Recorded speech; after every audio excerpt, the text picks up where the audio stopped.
Today in class we learned about the conservation of momentum, which told us that for any collision or interaction between two objects, for example, two carts colliding,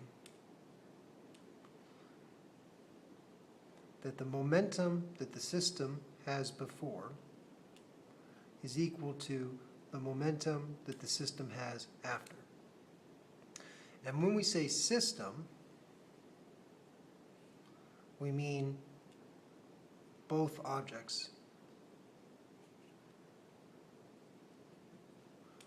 So we're not saying that the momentum of cart A has the same momentum before and after. We've seen many examples where that is not true. However, we are saying that if I add the initial momentum of both cars together, that it will equal the amount of momentum that the system has after. And we came up with a logical reason for this. We looked at the fact that when two objects interact, Newton's third law,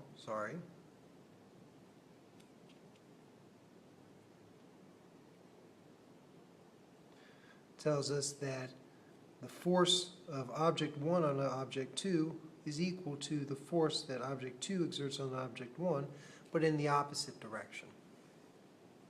And because this interaction occurs at the same amount of time, that means that the impulse of 1 onto 2 is equal to the impulse of 2 onto 1.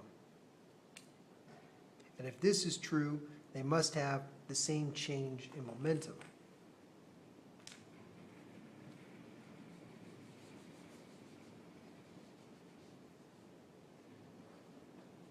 Okay. What this leads to is that momentum is very much like money.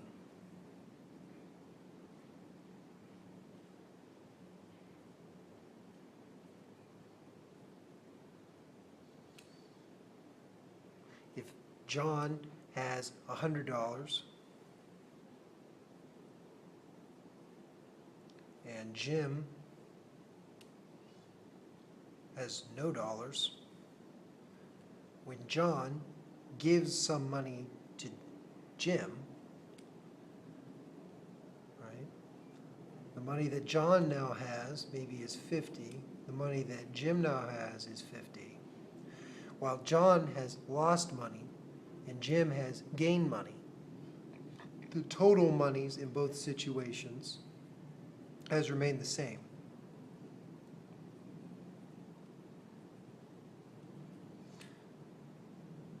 The point is, momentum is conserved.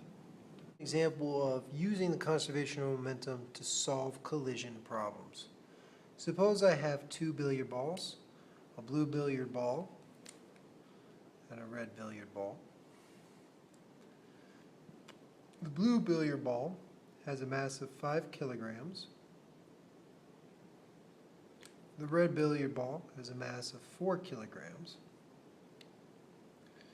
The blue billiard ball comes in with a velocity of 1 meter a second, while the red billiard ball begins with a velocity of 0. It's not moving. And here's the earth, ground. After the collision,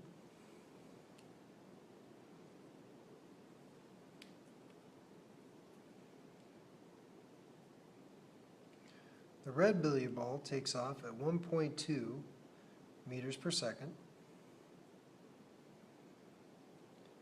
Now the blue billiard ball, well, we're not so lucky. We don't know that. That's what we want to try and figure out. Here's a situation of momentum transfer, or a change in momentum. I have one object interacting with another. Another word for interaction is impulse, and so therefore I have some sort of momentum movement. Now, one approach to solving these is to use bar graphs to help organize our thoughts and then overlay that with algebra. To do this, I'm going to create a double-sided bar graph where I have a positive and a negative side, and I'm going to create a second bar graph because I want to look at the momentums of the objects before and after. So I'll put a B up here for before and an A after. Before being before the collision and A being after. Second, I want to list my objects over here.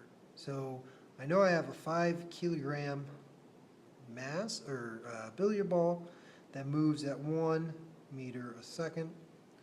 And I have a red 4 kilogram billiard ball that's not moving to begin with.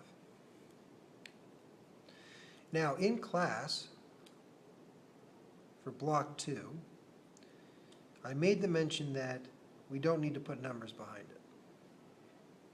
But you know what?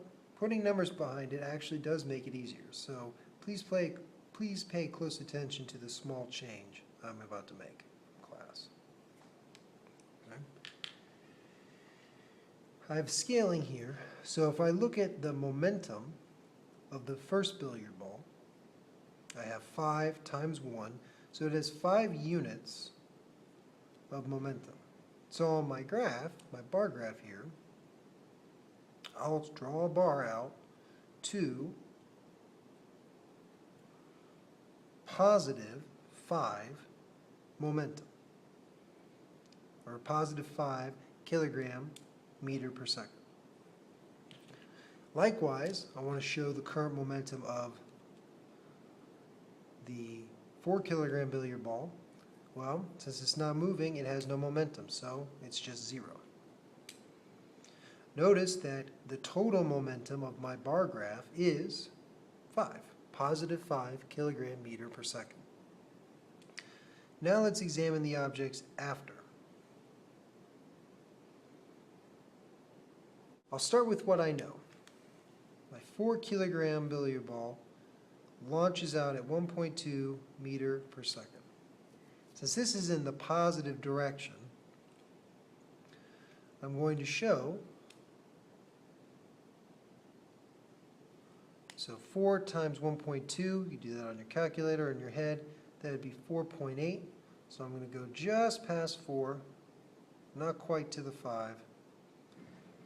And there you go.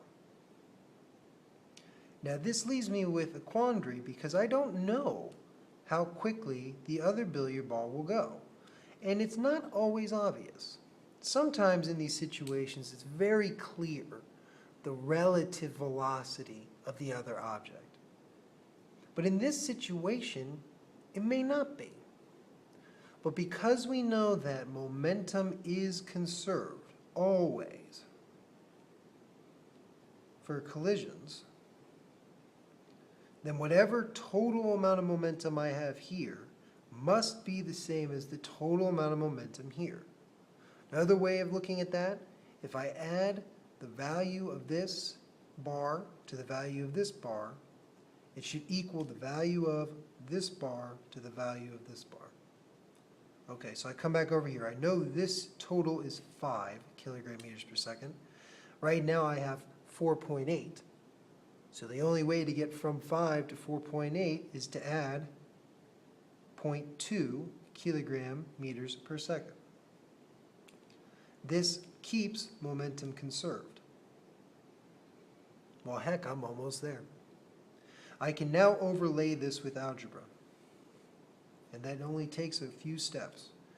I add my momentums here. I have, from this bar, 5 kilogram meter per second plus 0 kilogram meter per second.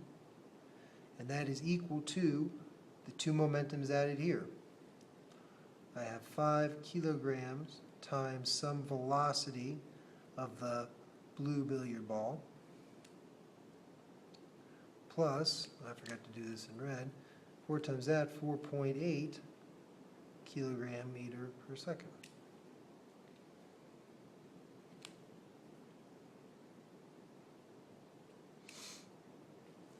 I do some rearrangement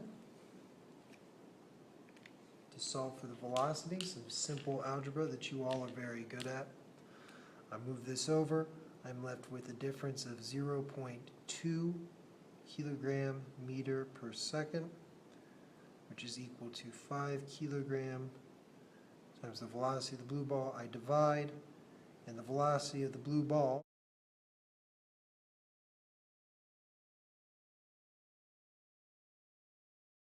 things that I can check.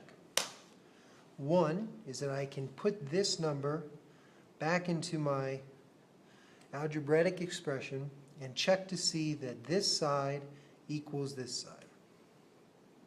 Another check is to look at the sign of this velocity and compare it to the sign of the bar chart I have up here. Note that the bar chart, the sign of the velocity, corresponds to the sign of, corresponds to the sign of the momentum. If the momentum is in a positive direction afterward, so is the velocity, since mass does not have a direction attached to it. Based on the fact that I know these bars, which represent the momentum of the two objects, must add to be the same as this side, we knew that this had to be some positive amount.